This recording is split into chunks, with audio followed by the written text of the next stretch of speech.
E aí galera, tudo bem com vocês? Hoje eu queria falar aqui um pouquinho sobre o neoteísmo. E na verdade eu queria falar mais sobre como o neoteísmo ele parece uma coisa que, um movimento, né, que desidratou nos dias de hoje, né? É um movimento que parecia que ganharia alguma propulsão aí, né? Ele ganharia algum engajamento, alguma coisa assim. Só que na verdade ele é um movimento que desidratou, ele foi se acabando com o tempo aí, né? Eu lembro que eu comecei esse combate ao neoteísmo, foi na época do Orkut, né? Eu tinha ali o que, 12, 13 anos. Eu não tinha repertório argumentativo naquela época para estar debatendo essas coisas, né?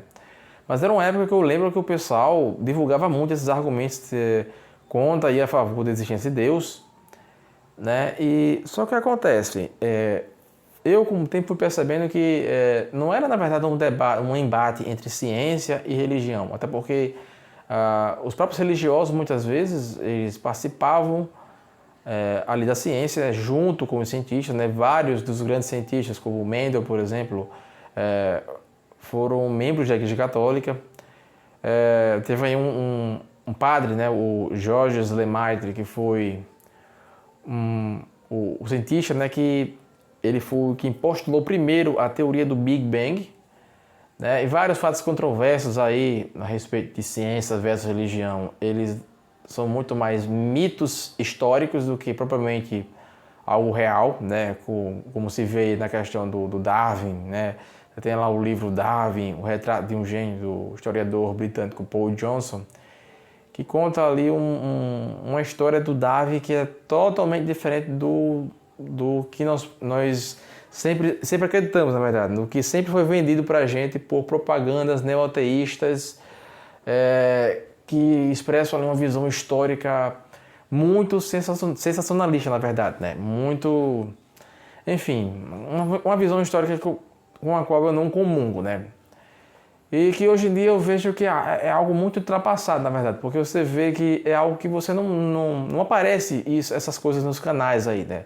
Você não vê indicações de vídeos neoateus, você vê que os canais de neoateísmo eles não estão atualmente produzindo vídeos com a mesma, na mesma escala, né? Na mesma velocidade que já se produziu antigamente, né?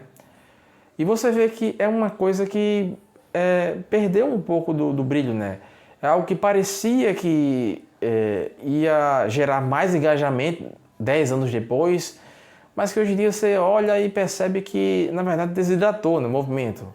Na verdade, você percebe, por exemplo, que até mesmo que o ateísmo em si, ele até tenha crescido, ou que ele até exista, né? Em grande quantidade, até mesmo em países de primeiro mundo desenvolvidos aí, ainda assim, os ateístas, uma boa parte, eles não são neoateus, uma certa parte deles se identificam com os valores judaico-cristãos, né? Ou seja, eles se identificam com a moral judaico-cristã, ainda que eles não acreditem na religião em si, né? Mas eles se identificam com a moral judaico-cristã. E você vê que, por exemplo, tinha naquela época algumas páginas como a Atea, né? E você vê que era uma coisa assim, né, para quem acompanhava de longe e não tinha muito conhecimento da coisa, parecia ser algo como, sei lá, uma disputa entre ciência e religião, né? Uma disputa entre os inteligentes e aqueles que tinham fé, né? Eu lembro que teve até um debate aí que houve, eu não lembro se foi no Bial, no Pedro Bial, acho que foi, né? Nesse debate tinha o Silas Malafaia, né, e tinha um representante da ATEA, que era o tal de Sotomayor, né? Um ateu, que acho que era o chefe da ATEA, né? E lá, aquele cara, ele conseguiu perder por Malafaia no argumento, né? O cara que consegue perder no Malafaia no argumento, você vê que o cara, ele é muito fraco intelectualmente, né? Por exemplo, ele falou um negócio lá, por exemplo, ele ressaltou, né, não a importância aqui da Revolução Francesa, não sei o que, babá. E anos depois eu estudei sobre a Revolução Francesa de forma mais aprofundada, e esse cara ele ficaria estarrecido se soubesse que vários dos pensadores da Revolução Francesa, por exemplo, defendiam a pena de morte para ateus. Pena de morte para ateus. Ah, mas não era um movimento anticlerical? Sim, mas defendia a pena de morte para ateus, né? Então, Até mesmo assim, porque na própria Revolução Francesa existiam aí outros pensadores, né, que eram inimigos. Por exemplo, você tinha o Voltaire. O Voltaire, ele não era muito amigo dos ateus, né? O Robespierre também não era, ele chegou a defender a pena de morte para ateus, né? Mas você pega, por exemplo, o Thomas Paine. É no Thomas Paine que você vê um pouco desse crescimento, né? Thomas Paine, ele é a cara do neoateísmo moderno, né? Mas você vê que no neoateísmo moderno, ele, sei lá, esse neoateísmo, que na verdade não é mais neoateísta, né? É um movimento que já perdeu o fôlego, ele não é mais um movimento tão expressivo, né? Como já tenho ressaltado aqui. E na verdade, uma coisa que eu percebo é o seguinte, que esse neoateísmo ele é muito inferior ao ateísmo de Nietzsche, né, de filósofos como Nietzsche e Schopenhauer, porque o próprio Nietzsche, você pega, por exemplo, o Richard Dawkins, né? Richard Dawkins, ele tenta ressaltar o quanto a religião foi danosa para a humanidade, né? O quanto a humanidade poderia ser muito melhor sem religião, né? Tem lá o livro dele, Deus, o Delírio, né? A tese central do livro dele é essa, né? A religião, né? Ele tenta ressaltar de forma até muitas vezes contraditória, né? Ele tenta colocar religiões opostas para mostrar que religião como um todo ela não contribuiu de forma positiva para a humanidade. Ou seja, ele tenta ressaltar o fanatismo muçulmano, né? Mas aí se você ressaltar o fanatismo muçulmano é algo que vai dar munição ao argumento cristão contra os muçulmanos, né? Mas ao mesmo tempo ele tenta ressaltar o fanatismo cristão que matou, por exemplo, na Inquisição, sendo que se você pega, por exemplo, historiadores ateus, né, por exemplo, Henry Kamen, que tem um documentário muito interessante aí sobre o mito da Inquisição espanhola, você vai ver que o Henry Kamen, ele explica que, na verdade, a Inquisição foi muito mais um avanço para a época do que propriamente um atraso, propriamente uma obra de fanatismo, né? Porque na época as pessoas eram julgadas em praça pública, né? E a Inquisição ela trouxe uma noção diferente aí, né? Ela trouxe algo mais interessante para a época, que era você ter direito ali a pelo menos um julgamento, né? Então, embora que assim, obviamente que era um julgamento ali ainda em fase inquisitiva, né? Daí o pessoal que estuda direito processual penal entende muito mais que eu, mas por exemplo, quem estudou o inquérito policial sabe do que é isso. O inquérito ele vem de inquisição, né? O inquérito policial penal é uma fase em que você não vai ter direito a contraditório e ampla defesa, né? Mas, né, vamos pular isso aqui e vamos voltar aqui ao que eu estava falando anteriormente, que era o seguinte: o ateísmo do Nietzsche ele é muito mais interessante, por exemplo, do que o ateísmo do Richard Dawkins. Porque o Nietzsche, por exemplo, ele ressalta algo que ele considera ruim no cristianismo, né? Que é o fato do cristianismo ser uma religião de fracos. É o fato do cristianismo ele ser a moral dos escravos aí, né? Ou seja, o fraco ele se fez forte, né? E ele tentou colocar uma ideia de que a fraqueza, né? A humildade, né? A castidade, isso aí deveria ser a norma, né? Então, por exemplo, você pega as religiões pagãs aí. O Nietzsche, não é que ele é um ateu que odeia religião, né? Ele odeia religiões fracas, ele odeia religiões que enaltecem, né? Um lado mais espiritual, mais ascético do ser humano, né? Mas ele gosta muito das religiões pagãs. Tanto é que ele tem uma certa adoração, não religiosa, mas ele tem uma certa admiração pelo deus Dioniso, que era o deus do vinho, né?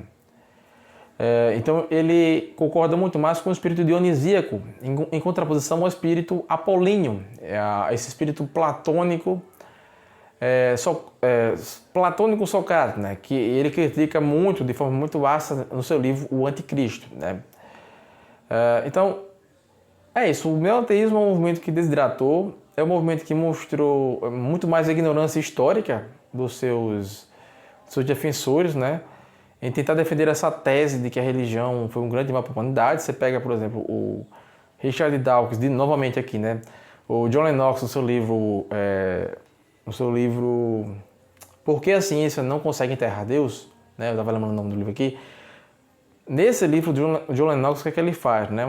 Acho muito interessante que ele comenta a própria contradição do Richard Dawkins de ele dizer o seguinte, né? Não, mas olha aqui, a religião é uma defesa da fé, né? E a fé é você acreditar nas coisas sem evidência, né? E aí o que é que o John Lennox questiona lá? Mas qual é a evidência que ele nos mostra de que a fé é você acreditar sem evidência, né? Porque se você pegar todas as definições de fé que a própria igreja fornece para a gente nos seus escritos, né, nos escritos teológicos, a fé não é uma acreditar sem evidências. Então, para desenhar a sua própria definição de fé, o Richard Dawkins ele carece de fontes e, ao carecer de fontes, ele está apresentando uma definição sem evidências, né? Então, ele mostra vários dos deslizes argumentativos, né, do Richard Dawkins, né, nesse livro.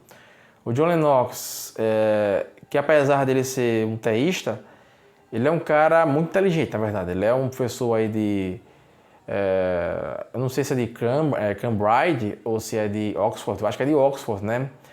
Mas ele é um professor com uma reputação muito ilibada ali, né? Um cara pós-doutorado, PhD, a porra toda. E as partes finais do livro dele são partes muito mais, assim... por exemplo, você pega esses livros de neoateísmo, eles são muito fáceis de ler, né? Eles são livros, assim, muito mais de divulgação científica, né? Que na verdade não é divulgação científica, é divulgação cientificista, né? Existe uma diferença entre divulgação científica e de cientificista, né? Existe algo de útil nesses livros? Existe, né? Carl Sagan, que é um pouco melhor do que o Dawkins, né? O Carl Sagan, ele tem, apesar de que ele tem alguns deslizes, né? Como aquele argumento do dragão da garagem, é um argumento que chega a ser patético, né? Na verdade, tendo em vista até mesmo que eles tentam refutar sempre o cristianismo, colocando tudo numa clave que desconsidera totalmente a metafísica, né? Desconsidera totalmente que os conceitos eles são metafísicos, eles não são conceitos propriamente físicos, né? Desconsidera também o princípio da demarcação do Karl Popper, né? De forma que eles tentam refutar Deus de uma forma científica, sendo que Deus não é abarcado pelos padrões da ciência, né? Pelo princípio da demarcação da ciência.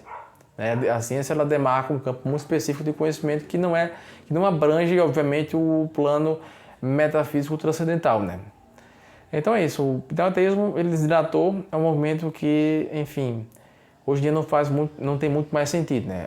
E óbvio que isso não exclui o ateísmo como um todo, né? O ateísmo ele é diferente do neoateísmo. O neoateísmo seria esse ateísmo de viés mais cientificista e antirreligioso que demonstrou, para mim, ser um movimento que não tem mais a mesma expressividade que já teve em algum tempo, né? É isso aí.